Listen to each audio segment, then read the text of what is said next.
എല്ലാവർക്കും നമസ്കാരം. ഇന്നത്തെ റെസിപ്പി നല്ലൊരു കടലക്കറിയാണ്. എളുപ്പത്തിൽ കുക്കറിൽ നല്ലൊരു ഇറച്ചിക്കറിയുടെയൊക്കെ ടേസ്റ്റിൽ ഉണ്ടാക്കിയെടുക്കുന്ന അടിപൊളി ടേസ്റ്റുള്ളൊരു കടലക്കറി റെസിപ്പിയാണ്. എങ്ങനെയാണ് ചെയ്യുന്നതെന്ന് നോക്കാം.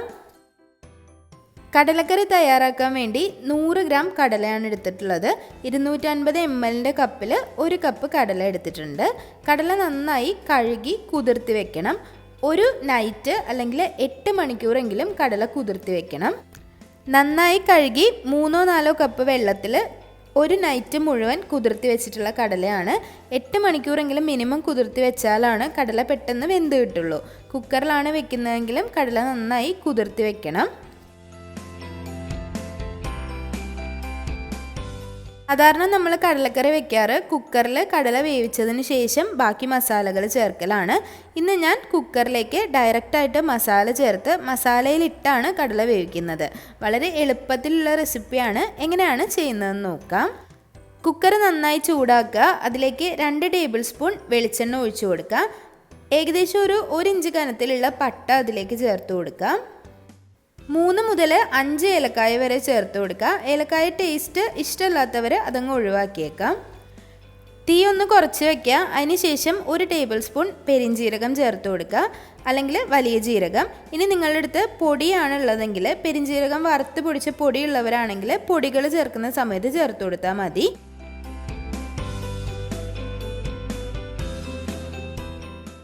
രണ്ട് ടേബിൾ സ്പൂൺ ഇഞ്ചി വെളുത്തുള്ളി ചതച്ചതാണ്. ഒരു 10 അല്ലി വെളുത്തുള്ളിയും 1 ഇഞ്ച് കനത്തിലുള്ള ഇഞ്ചിയും കൂടി ചതച്ചെടുത്ത് ഇത് ചേർത്ത് കൊടുക്കുക. ഇഞ്ചി വെളുത്തുള്ളി പേസ്റ്റ് ഉള്ളവരാണെങ്കിൽ അതും ചേർക്കാവുന്നതാണ്.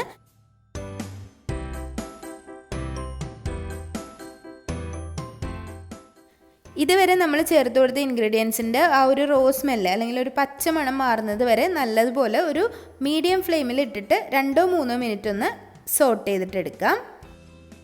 നല്ലൊരു മൂത്ത മണം വരുമ്പോൾ അതിലേക്ക് സവാള ചേർത്ത് കൊടുക്കുക. 2 സവാളയാണ് ചേർത്തിട്ടുള്ളത്. മീഡിയം സൈസുള്ള 2 സവാള ചെറുതായിട്ടൊന്ന് സ്ലൈസ് ചെയ്ത് ചേർത്ത് കൊടുക്കാവുന്നതാണ്. ചെറിയുള്ളി ഉള്ളവരാണെങ്കിൽ ഒരു 40 അല്ലി ചെറിയുള്ളി ചേർക്കാവുന്നതാണ്. സവാളയും ചേർക്കാം, കുഴപ്പമൊന്നുമില്ല. സവാള നന്നായി വഴണ്ട് ട്രാൻസ്പെറൻ്റ് ആയി വരണം. അതിനുവേണ്ടി കുറച്ച് ഉപ്പ് ചേർത്ത് കൊടുക്കുക. പെട്ടെന്ന് തന്നെ സവാള വഴണ്ട് വരാൻ വേണ്ടി കുറച്ച് ഉപ്പ് ചേർക്കുന്നത് നല്ലതാണ്.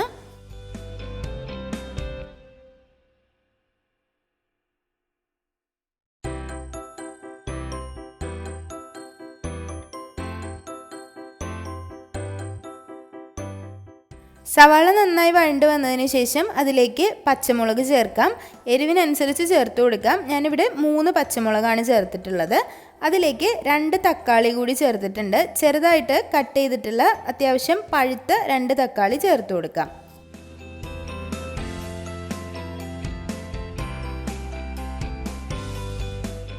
സവാളയും തക്കാളിയും എല്ലാം നന്നായി വെന്തുടഞ്ഞതിന് ശേഷം മാത്രം പൊടികൾ ചേർത്ത് കൊടുക്കുക.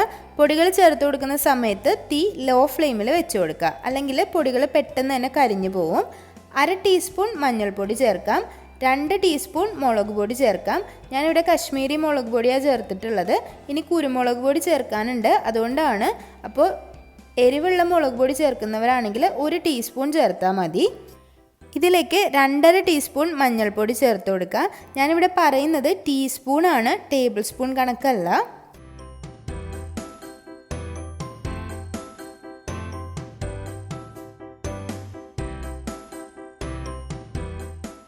രണ്ട് ടീസ്പൂൺ ഗരം മസാല ചേർത്ത് കൊടുക്കുക.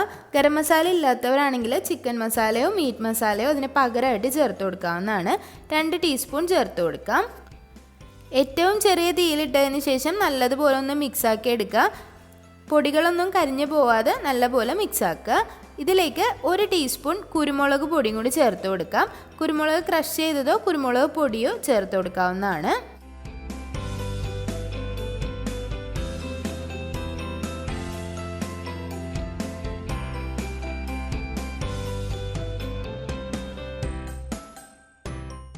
ചേർത്ത് കൊടുത്ത പൊടികളുടെ പച്ചമണം മാറുന്നത് വരെ നല്ലതുപോലെ വഴറ്റിയെടുക്കുക. ചെറിയ തീയിലിട്ട് വഴറ്റിയെടുക്കണം, കരിഞ്ഞു പോവാതെ ശ്രദ്ധിക്കണം. ഇൻ കേസ് ഇതിൻ്റെ പച്ച സ്മെല്ല് പോയില്ല എന്നുണ്ടെങ്കിൽ നമ്മൾ കറി ഉണ്ടാക്കുമ്പോഴും അതിനൊരു പച്ച മണം ഉണ്ടാവും, അല്ലെങ്കിൽ ഒരു പച്ച ചൊവ്വ ഉണ്ടാവും. പലരും പറഞ്ഞു കേട്ടിട്ടുണ്ട്. ഇനി അതിലേക്ക് ഉപ്പ് നോക്കിയതിന് ശേഷം ആവശ്യത്തിന് ഉപ്പും കുറച്ച് കറിവേപ്പിലയും ചേർത്ത് കൊടുക്കാം.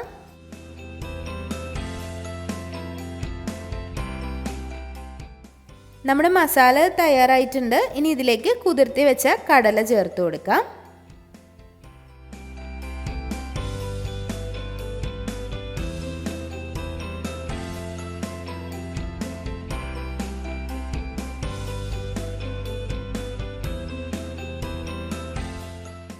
കടല കൂടി ചേർത്തതിന് ശേഷം നല്ലതുപോലെ ഒന്ന് മിക്സാക്കി എടുക്കുക. മിക്സാക്കി എടുത്തതിന് ശേഷം ഉപ്പ് വേണമെന്ന് തോന്നിയാൽ ഉപ്പ് ചേർത്ത് കൊടുക്കാം.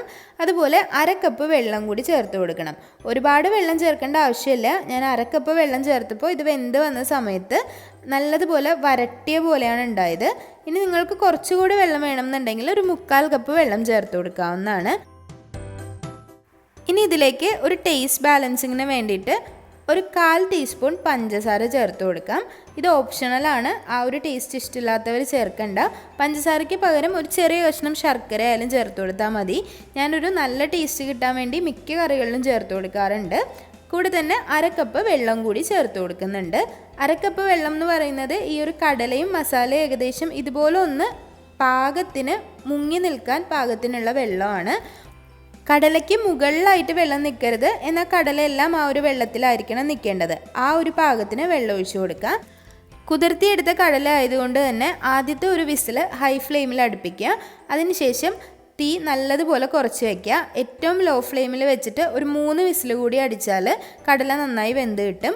കുറച്ച് വേവ് കൂടുതലുള്ള കടലയാണെങ്കിൽ ഒരു 3 വിസിലും കൂടി കൂടുതൽ ആവശ്യം ഉണ്ടാവും. ഏകദേശം ഒരു 6 വിസിലോളം വേണ്ടി വന്നേക്കാം.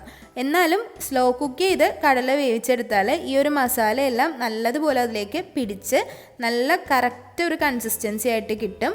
ഇനി അടി പിടിക്കുമെന്ന് തോന്നുകയാണെങ്കിൽ കുറച്ചുകൂടി വെള്ളം കൂടുതലായിട്ട് വെക്കാം. അങ്ങനെ കടല റെഡി ആയിട്ടുണ്ട്. സ്ലോ കുക്ക് ചെയ്ത് വേവിച്ചെടുത്ത കടലയാണ്. 4 വിസിലാണ് അടുപ്പിച്ചിട്ടുണ്ടായിരുന്നത്. അപ്പോഴേക്കും ഈ ഒരു മസാലയും കടലയും എല്ലാം ഇതുപോലെ ഉണ്ട് കേട്ടോ. സ്ലോ കുക്ക് ചെയ്തുകൊണ്ട് തന്നെ കുറച്ച് ടൈം എടുക്കും, പക്ഷേ നല്ലതുപോലെ വരട്ടി വന്നിട്ടുണ്ട്. അപ്പോൾ കുറച്ചുകൂടി ചാറ് വേണമെന്നുണ്ടെങ്കിൽ ഒരു 1/2 കപ്പ് ചൂടുള്ള വെള്ളം ഒഴിച്ചു കൊടുക്കാം. നല്ല തിളച്ച വെള്ളം ഒഴിച്ചു കൊടുക്കണം. പച്ചവെള്ളമൊന്നും ഒഴിക്കരുത്. അത്യാവശ്യം നല്ല തിളച്ച വെള്ളം ഒഴിച്ചു കൊടുക്കുക. അതിനുശേഷം ഒന്നങ്ങ് ചൂടാക്കി എടുത്താൽ മതിയാവും. വളരെ എളുപ്പത്തിൽ തയ്യാറാക്കി എടുക്കാൻ പറ്റുന്ന ഒരു കടലക്കറിയാണ്. ഞാൻ ആദ്യമൊക്കെ കടല ആദ്യം വേവിച്ച് പിന്നീട് മസാലയിൽ ഇട്ടിട്ടാണ് ചെയ്തുകൊണ്ടിരുന്നത്. പക്ഷേ എളുപ്പത്തിൽ തയ്യാറാക്കിയെടുക്കാം, നല്ല ടേസ്റ്റുമാണ്. നിങ്ങളുടെ ആവശ്യാനുസരണം വെള്ളം ഒഴിച്ചിട്ട് കടല ഒന്ന് റെഡിയാക്കി എടുത്താൽ മതിയാവും. പുട്ടിനും ചപ്പാത്തിക്കും പൊറോട്ടയ്ക്കും ഒക്കെ അസൽ കോമ്പിനേഷനാണ്. അതുപോലെ വരട്ടിയെടുക്കുന്നവരാണെന്നുണ്ടെങ്കിൽ വരട്ടിയെടുത്തത് ചോറിന് കൂടെയും കഴിക്കാം. വെള്ളം ഒഴിക്കാതിരുന്നാൽ മതി. അപ്പോൾ വരട്ടിയതുപോലെ എടുത്ത് ചോറിന് കൂടെയും കഴിക്കാൻ നല്ലൊരു കോമ്പിനേഷനാണ്. അത്യാവശ്യം മസാലകളൊക്കെ ചേർക്കുന്നതുകൊണ്ട് തന്നെ അത്യാവശ്യം നല്ല കുറുകിയിട്ട് തന്നെയാണ് ഉള്ളത് ചാറ്. ഒരുപാട് അങ്ങ് ലൂസായിട്ടൊന്നുമല്ല. നമ്മൾ കടലയൊന്നും അരച്ചൊന്നും ചേർക്കാതെ തന്നെ നല്ല കുറുകിയ ചാറോടുകൂടി നല്ല ഒരു ഇറച്ചിക്കറിയുടെ ടേസ്റ്റുള്ള അടിപൊളി റെസിപ്പിയാണ്. എല്ലാവരും ട്രൈ ചെയ്ത് നോക്കുക. ട്രൈ ചെയ്ത് നോക്കിയിട്ട് അഭിപ്രായങ്ങളൊക്കെ കമൻറ്റ് ബോക്സിൽ അറിയിക്കണം. റെസിപ്പീസൊക്കെ ഇഷ്ടമാവുന്നുണ്ടെങ്കിൽ ലൈക്ക് ചെയ്യുക, ഷെയർ ചെയ്യുക, സബ്സ്ക്രൈബ് ചെയ്യുക. അതുപോലെ നിങ്ങളുടെ ഫ്രണ്ട്സിനും ഫാമിലിക്കും ഒക്കെ ഇതൊന്ന് ഷെയർ ചെയ്ത് കൊടുക്കുക. പിന്നെയും നല്ലൊരു റെസിപ്പി ആയിട്ട് വരുന്നതായിരിക്കും. അതുവരേക്കും താങ്ക് യു.